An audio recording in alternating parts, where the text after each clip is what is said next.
Financial accounting के पहले chapter sectional and self balancing के पहले लेक्चर में आज हम सेक्शनल बैलेंसिंग के थ्योरी पोर्शन और कुछ फॉर्मेट्स के बारे में डिस्कशन करेंगे। सबसे पहले मैं आपको ये बता दूं कि सेक्शनल बैलेंसिंग एक अलग टेक्निक है और सेल्फ बैलेंसिंग एक अलग टेक्निक है। ये दोनों टेक्निक किस काम के लिए यूज़ की जाती हैं, पहली स्लाइड से हम इस थ्योरी को पढ़ना स्टार्ट करते हैं। कि आपने देखा होगा 11th और 12th में जब हम जर्नल एंट्रीज करने के बाद लेजर अकाउंट्स बनाते थे ना, तो हम जितनी भी जर्नल एंट्रीज हैं और उनसे जितने भी अकाउंट्स बनाए जा रहे हैं वो एक ही लेजर बुक के अंदर हम उनके अकाउंट खोलते थे और जर्नल एंट्रीज की वो पोस्टिंग करते थे। लेकिन आज कहानी नहीं है कि एक बार क्या हुआ कि किसी बिजनेस का स्केल बहुत बड़ा हो गया। अगर किसी बिजनेस का स्केल बड़ा हो जाएगा तो उसके लिए बहुत टफ रहेगा कि वो एक ही लेजर में सभी के अकाउंट्स खोले। तो उस बिजनेसमैन ने क्या किया कि 3 लेजर खोल दिए, ठीक है। और उसने क्या किया, एक सेल लेजर खोल लिया, उसके आगे 2 नाम और हैं, आप पढ़ सकते हैं, सेल लेजर, परचेज लेजर और जर्नल लेजर। उसने क्या किया, 3 लेजर अकाउंट, 3 लेजर बुक खोल ली। लेजर अकाउंट नहीं, लेजर बुक। कि मैं क्या करूँगा, जब मैं सेल करूँगा, ध्यान से सुनना, नॉट सेल, जब भी मैं क्रेडिट सेल करूँगा ना तो उन लोगों के अकाउंट्स जो है ना मैं सेल्स लेजर में खोलूँगा, और जब मैं क्रेडिट परचेज करूँगा जिन लोगों से, उन सब के अकाउंट मैं परचेज लेजर में खोलूँगा, और बाकी जितने भी अकाउंट्स हैं वो मैं सारे के सारे क्या है जर्नल लेजर के अंदर खोलूँगा। तो उसने क्या किया, बिजनेस का स्केल बड़ा होने की वजह से उसने क्या किया, 3 लेजर बुक लगा ली। सेल्स लेजर, उनमें किसके अकाउंट्स खोलेंगे सेल्स लेजर के अंदर, जिन लोगों को हमने उधार पे माल सेल किया है, नॉट कैश सेल, उन लोगों के अकाउंट खोलेंगे, मतलब डेटर्स के अकाउंट खोलेंगे। जैसे इनका दूसरा नाम क्या है, डेटर लेजर भी रखा गया, कस्टमर लेजर भी रखा गया। तो फिर परचेज लेजर में उन लोगों के अकाउंट्स खोलेंगे जिनसे हमने उधार में माल खरीदा है, परचेज किया है। तो परचेज लेजर को क्रेडिटर लेजर भी कहते हैं और सप्लायर्स लेजर भी कहते हैं, ठीक है। और एक है जर्नल लेजर। इन के अलावा जितने भी कैश की ट्रांजैक्शन है, कैश अकाउंट हो गया, आपकी एसेट्स के अकाउंट हो गए, जितने भी एक्सपेंसेस लॉसेस के, मतलब डेटर और क्रेडिटर्स को छोड़कर बाकी जितने भी अकाउंट्स खुलेंगे वो जर्नल लेजर में खुलेंगे। यहाँ तक आपको कहानी समझ आ गई कि एक बिजनेस का स्केल बड़ा हो गया और स्केल बड़ा होने की वजह से उसको क्या करना पड़ा, 3 लेजर लगाने पड़े और लगा लिए। साल ख़त्म हो गया, जर्नल करते रहे, उनके लेजर करते रहे। तो साल के एंड में देखा कि अब ट्रायल बैलेंस कैसे बनाएं, है ना। तो ट्रायल बैलेंस बनाने में प्रॉब्लम आएगी क्योंकि हमने सेल्स लेजर में सबको डेबिट ही डेबिट किया है, क्योंकि उधार पे माल भेजते हैं तो डेबिट करते हैं उसको, है ना। सबको डेबिट ही डेबिट करते रहे, डेबिट ही डेबिट करते रहे सबको। और परचेज लेजर में क्या है, जिनसे उधार में माल परचेज करते हैं उनके अकाउंट खोले तो सबको क्रेडिट ही क्रेडिट, सारे क्रेडिट क्रेडिट हो गए। और जर्नल लेजर में कुछ क्रेडिट कुछ डेबिट। तो देखा जाए कि ट्रायल बैलेंस बनाने के लिए तो एक लेजर खोलना चाहिए था।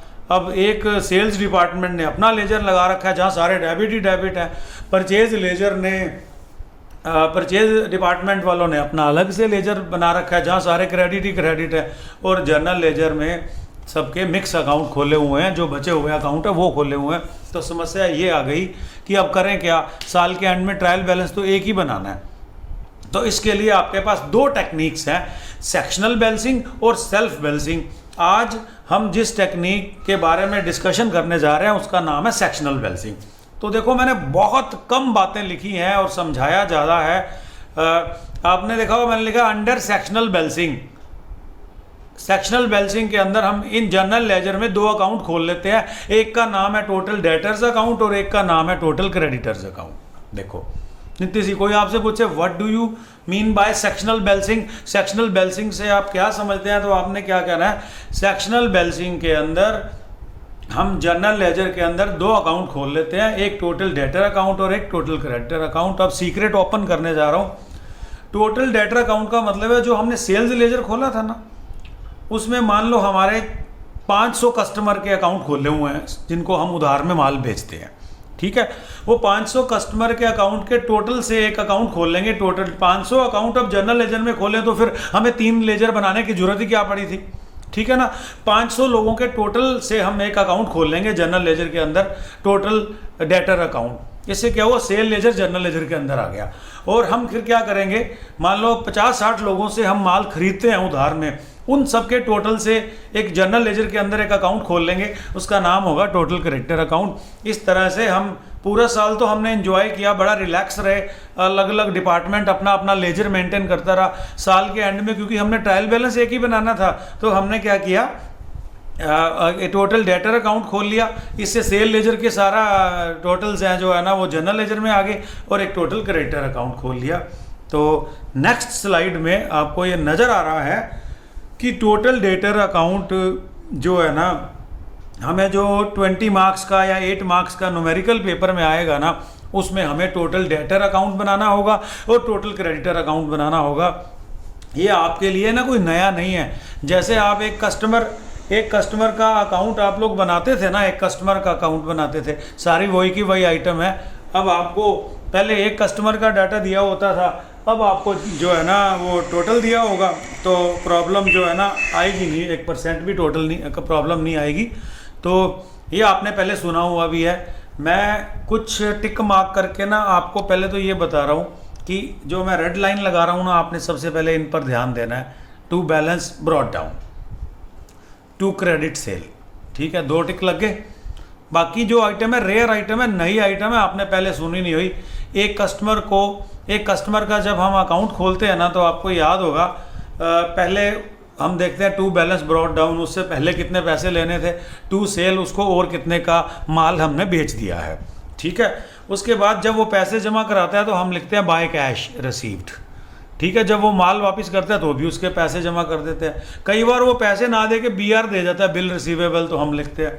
कई बार वो कहता है सर यार 500 रुपये लेने थे और आप ना 480 में ही काम चला लो, या किसी से 550 लेने थे, वो 500 फेंक के चला गया, तो बाकी 50 रुपये हम डिस्काउंट में डाल देते हैं।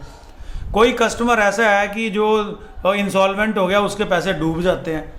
तो ये कुछ रेड लाइंस लगाई हैं, ये बातें आपने पहले सुनी हुई है, तो टेंशन खत्म होगी। जैसे कि ये कस्टमर का अकाउंट बनाते हैं, वैसे ही टोटल डेटर अकाउंट बनाना है। नाम टोटल है क्योंकि हमें सारे 500, 400, 500, 300 जितने भी हैं, एज द केस में भी जितने भी कस्टमर्स हैं ना, उन सारे कस्टमर्स का हमें टोटल करके दिया हुआ है, तो टोटल भी वही करके दे रहे हैं, इसमें भी हमारा कोई काम नहीं है ना। तो टोटल डेटर अकाउंट हम बना रहे हैं, एक तरह के कस्टमर का अकाउंट बना रहे हैं। अब तो होगी रेड लाइन की बातें, तो पहले सुनी हुई है, नहीं सुनी हुई तो भी कोई प्रॉब्लम नहीं है। सेक्शनल बैलेंसिंग को पहले शुरू करने का कारण भी ये है कि अगर कोई स्टूडेंट आर्ट्स या साइंस से आया ना, वो भी समझ लेते हैं इसको, नया सारा कुछ नई टेक्निक हो जाती है। तो ये रेड लाइंस मैंने लगा दी हैं जितनी लगानी थी। अब वैसे आपको ये मैं थ्योरी पढ़ा रहा हूँ ना, जो पावर पॉइंट प्रेजेंटेशन से जो थ्योरी पढ़ाने की कोशिश की जा रही है, ये एक एक्स्ट्रा मेरी एफर्ट लग रही है। वैसे जो नेक्स्ट सेकंड वीडियो आएगा ना इस चैप्टर का, वहाँ आपको लाइव क्वेश्चन का सोल्यूशन होता हुआ दिखेगा कि लाइव में मैं एक स्टूडेंट की तरह एक क्वेश्चन सॉल्व कर रहा हूँ, उसका वीडियो आपको देखने को मिलेगा। ये एक एक्स्ट्रा एफर्ट है कि आपको सेकंड वीडियो आने से पहले आपको पहले से ही पता हो कि क्या आने वाला है, आपको आइटम्स का पहले से ही पता चल जाए, ठीक है। तो अब रेयर आइटम्स की बात करते हैं। ये तो हमने सुनी हुई है कि ये आइटम यहाँ प्लेस करनी है, आपका टोटल डेटर अकाउंट बन जाएगा, ठीक है। जैसे कि लिखा है टू बैंक चेक डिसऑनर्ड, कोई हमें चेक दे गया, हम जब बैंक में पैसे लेने गए तो उसके अकाउंट में पैसे ही नहीं थे, बैंक वालों ने हमें वापस भेज दिया। तो जब वो चेक दे के गया था तो उसके क्रेडिट साइड में पैसे जमा किए थे, है ना। ये देखो इन्होंने थोड़ा कवर नहीं कर रखा, ये क्रेडिट साइड है और ये जो है ये डेबिट साइड है ना।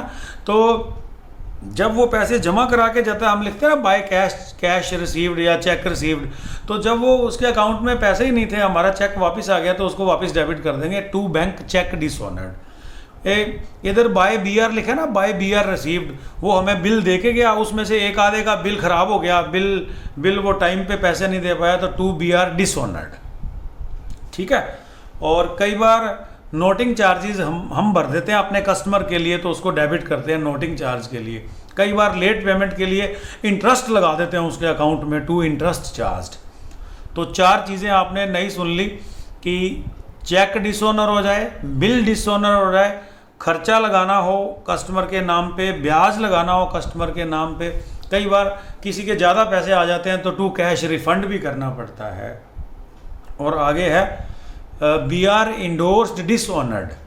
कई बार हमें कोई बिल मिला, हमने आगे दे दिया, वो डिसऑनर्ड हो गया। तो डिसऑनर्ड हुआ है ना, डिसऑनर्ड बिल डेबिट साइड पे ही आते हैं, मतलब पैसे आए थे वो ना आए बराबर हो गए, कैंसिल कर रहे हैं। पैसे आते हैं तो क्रेडिट साइड में जमा करते हैं, और डिसऑनर्ड हो जाता है तो डेबिट साइड में वापस नाम लिख देते हैं, तो ये डिसऑनर्ड हो गया।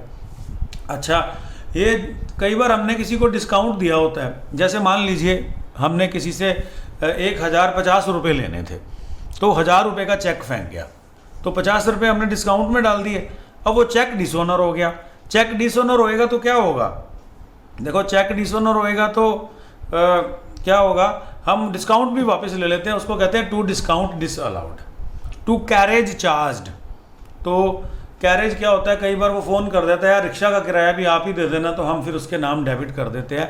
तो क्या करेंगे, डेबिट साइड में से जब क्रेडिट साइड माइनस करेंगे तो ये क्या आ जाएगा, बैलेंस आ जाएगा, आंसर आ जाएगा। और एक ट्रांसफ़र की बात जो है ना, मैं लाइव सोल्यूशन में समझाऊंगा क्यों लिखा हुआ है by transfer, purchase ledger to sale ledger, sale ledger to purchase ledger. बात करने का मेरा इतना ही कारण था कि ट्रांसफ़र चाहे purchase ledger to sale ledger हो, चाहे sale ledger to purchase ledger हो, वो क्रेडिट साइड पे ही आएगी। इसका सीक्रेट आगे लाइव सोल्यूशन में ओपन करेंगे। ठीक है। तो अब मैंने एक स्लाइड बनाई है, कुछ ऐसी आइटम्स हैं जो टोटल डेटर अकाउंट में ना डेबिट साइड में आती हैं ना क्रेडिट साइड में आती है ना। उसका कारण सही दे के करके बात करते हैं कि वो आइटम ना डेबिट साइड आती है ना क्रेडिट साइड आती है। उसका कारण क्या रहता है, जैसे कैश सेल, देखो हम कस्टमर का अकाउंट बना रहे हैं कि कस्टमर को जो उधार माल बेचा तो डेबिट कर देते हैं, अगर वो पैसे दे के गया तो क्रेडिट कर देते हैं। तो जब कैश सेल हुई है तो कस्टमर के अकाउंट का लिंक नहीं है। बैड डेट्स रिकवर्ड, देखो जब पैसे डूब जाते हैं तो हम उसको कस्टमर के अकाउंट को बंद कर देते हैं, उस साल का लॉस मान लेते हैं।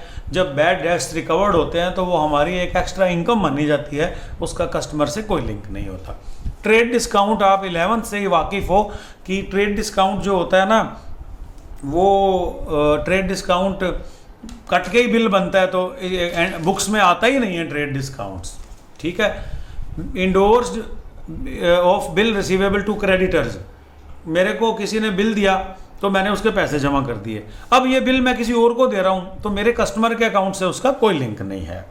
ठीक है। बी आर डिस्काउंट कराना, किसी ने मुझे बिल दिया, मैंने उसके पैसे जमा कर दिए, अब वो बिल मैंने बैंक से डिस्काउंट करा लिया, एडवांस में कैश ले लिया, तो इससे कस्टमर का कोई लिंक नहीं है।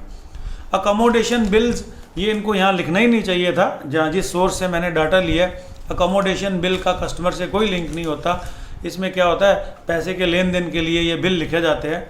प्रोविज़न, कोई प्रोविज़न बना रहे हैं तो हम अपने अकाउंट्स के लिए बना रहे हैं, किससे कस्टमर का कोई लिंक नहीं होता। तो provision for bad and doubtful debts and provision for discount on debtor, इसकी कोई कस्टमर से लिंक नहीं होता।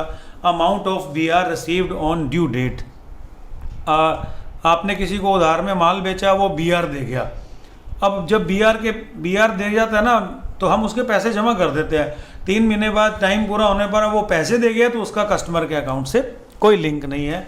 इन 9 चीज़ों को याद रखना, कॉमन सेंस ये कहती है कि इन 9 आइटम्स को टोटल डेटर्स अकाउंट में नहीं लिखा जाता। तो नेक्स्ट, टोटल क्रेडिटर्स अकाउंट कैसे बनाते हैं, ये आपको और भी जल्दी समझ आ जाएगा। जैसे टोटल डेटर अकाउंट बनाते हैं वैसे ही एक टोटल क्रेडिटर अकाउंट भी बनाते हैं। ये उन लोगों के लिए बनाया जाता है, उन सप्लायर्स के लिए बनाया जाता है जिनसे हमने उधार में माल परचेज किया है, टोटल क्रेडिटर्स अकाउंट। तो रेड लाइन का सहारा लेते हैं, जैसा कि इसका बैलेंस, इसकी ये साइड क्रेडिट है और ये साइड डेबिट है और ये साइड क्रेडिट है, और इसमें क्या हमने उनके पैसे देने हैं, तो क्रेडिट साइड में बैलेंस निकलेगा, स्टार्ट होगा बैलेंस, ये आपने सुना हुआ है। अब मैं अपने बोलने का तरीका बदल रहा हूँ। मैंने किसी के मान लीजिए 1 लाख रुपए साल के शुरू में देने थे, और माल ख़रीद लिया, फिर मैं उसको पैसे दे आया, कुछ माल दे आया, कुछ बिल दे आया, कुछ डिस्काउंट ले आया, कुछ बिल इंडोर्स कराया। तो ये बातें तो हमने पहले सुनी हुई है कि माल परचेज़ करेंगे तो उसके जमा करेंगे, जब उसको पैसा या कोई चीज़ देंगे तो डेबिट कर देंगे, नाम लिख देंगे। ये 11th से जो डेबिट और क्रेडिट की कहानी चलती है ना, और अगर बहुत लकी रहते हैं आप लोग 11th में, अगर आपने मेरे से पहले 5 वीडियोस या 5 लेक्चर लिए होते तो आपको लाइफ टाइम के लिए प्रॉब्लम ख़त्म हो जाती कि ये डेबिट क्रेडिट का खेल बहुत छोटा है। बहुत मोस्ट ऑफ द टीचर्स ने इसको क्योंकि क्रैमिंग करा के पढ़ाना चाहते हैं, इस कारण उन्होंने इसको टफ बना रखा है। मैं देखता हूँ बीकॉम में स्टूडेंट आते हैं तो कॉन्सेप्ट ही क्लियर नहीं होते। नॉट ऑल, बहुत से अच्छे टीचर्स भी हैं, उनके स्टूडेंट ऐसे आते हैं बीकॉम फर्स्ट ईयर में, उनको डेबिट क्रेडिट की गेम पहले से ही समझ आती है। कभी क्लासें लगेंगी, टाइम मिलेगा तो मैं आपको वो 1-2 लेक्चर पढ़ाऊँगा, ठीक है। तो ये कुछ ऐसा है कि बड़ी छोटी सी बात है, जनरल से कोई लिंक नहीं है। ये रेड लाइन वाली आइटम्स हमने पैसे सुने होते, किसी सप्लायर से माल ख़रीदा तो क्रेडिट कर दिया, जब उसको पैसे दिए या माल वापस कर दिया या बिल दे दिया या डिस्काउंट ले लिया या BR उसको दे दिया, किसी से BR मिला उसको दे दिया, BR इंडोर्स्ड, ठीक है। तो अलाउंस ले लिया, डिस्काउंट अलाउंस खैर एक ही बात है, क्रेडिट टिक और लगाया जा सकता है। तो कुछ ऐसी बातें जो नॉर्मली नहीं होती हैं, जैसे BP दिया, bill payable withdrawn. Bill payable withdrawn का मतलब होता है हमने BP दिया था, टाइम पे पेमेंट नहीं कर पाए, वापस आ गया, तो BP देना है, बिल पेबल एक्सेप्टेड इधर लिखा और बिल पेबल विदड्रॉन दूसरी साइड लिख दिया।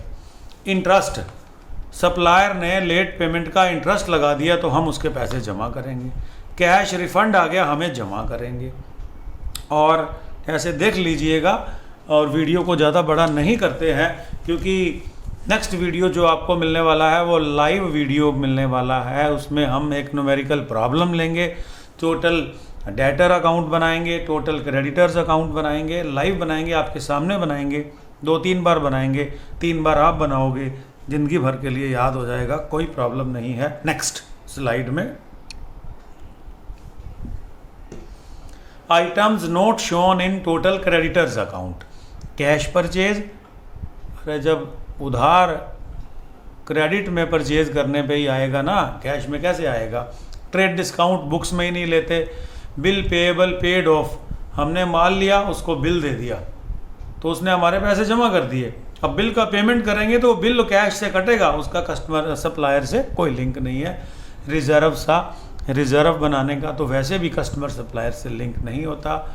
तो मिलते हैं सेकंड वीडियो में। आपको क्या करना है, चैनल को सब्सक्राइब कर लेना है, शेयर भी करना है। हमने गवर्नमेंट कॉलेजेस के होने के कारण, क्योंकि हम गवर्नमेंट कॉलेज के हैं, ये वीडियो आप किसी भी बीकॉम फर्स्ट ईयर के या जिसको सेक्शनल बेल्सिंग पढ़ना हो शेयर कर सकते हैं, ताकि वो लोग जिनके कॉलेज में अकाउंट्स के टीचर अभी नहीं हैं या उनको लाइव क्लासेस नहीं मिल रही, उनका भी बेनिफिट हो। अपने वो सारे फ्रेंड्स जिन्होंने इस कॉलेज में एडमिशन नहीं लिया है उनको भी शेयर कर सकते हैं। चैनल को सब्सक्राइब करना है और सेकंड वीडियो से पहले आप इस वीडियो को 2 बार देख लो, एक बार में समझ आए तो एक ही बार देख लेना। मिलते हैं सेक्शनल बेल्सिंग के सेकंड वीडियो में, तब तक थैंक यू।